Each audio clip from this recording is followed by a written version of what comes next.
Hey, so it looks like we got more gossip here on the T. It looks like that Maka goes up to service Kat and Sam in their apartment upstairs, and they pretend that I never left. And they pretend that like I'm one of them, but I'm not them. They just wanted to have my productivity on somebody else. So they now share the productivity that we collabed on back 3, 4 years ago when I met these people.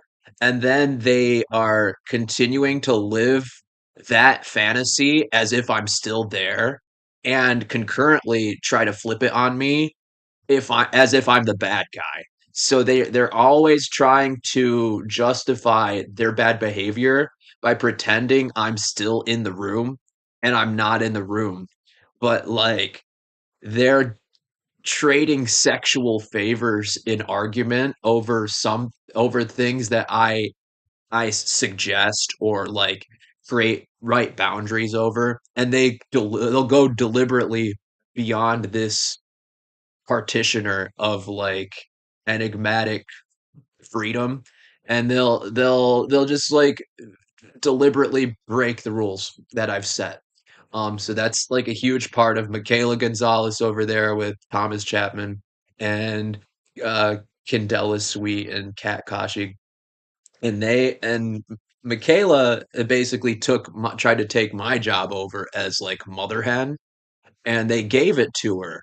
And like she's now running the trans girl commune that I made, and but from behind Kat and Sam, and that's creating a rift between Sam and Marlo and Candela, because Marlo and Candela are like they were like one of the main squeezes, but Michaela replaces Marlo sometimes, and Marlo and Kat replace Cassie. So they get this weird thing now where they replace me with Sam. And so every time they need something from me, they just go to Sam, and then they just switch off, but they keep me at a disadvantage. And it's led them to like narcissistic delay and like stagnate financial stagnation and depletion. So they're definitely doing something confusing over there. Because they think I'm still over there, but I'm not.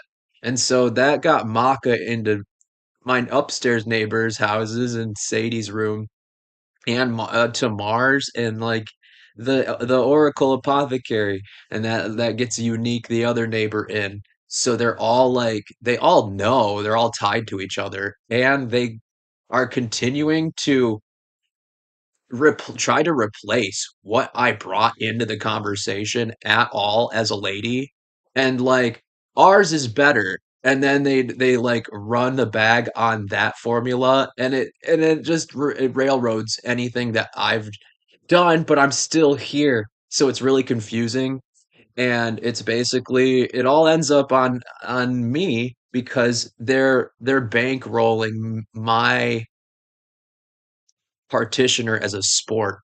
They're like deliberately breaking my boundaries to see if they can, because every time they do a little bit better. They get more from somewhere else, but it's not me. So they have this weird coalescing of like in of my intrinsic like opportunities, and they're like they're trying to switch my like fate, my like divine fate or something like that. And they're doing it through sex magic and like blood work, and like no one's actually doing shadow work. They're all doing a bunch of really messed up like partitioner dissolving. And it's starting I feel like it's starting to surface and like become obvious that this thing is bigger than them. and that like they're losing control over the situation. So, yeah, it just seems like there's a lot of gossip going on and a lot of backstabbing and manipulation. And these are the people that we can like thank for doing that here at Paraconomy Inc.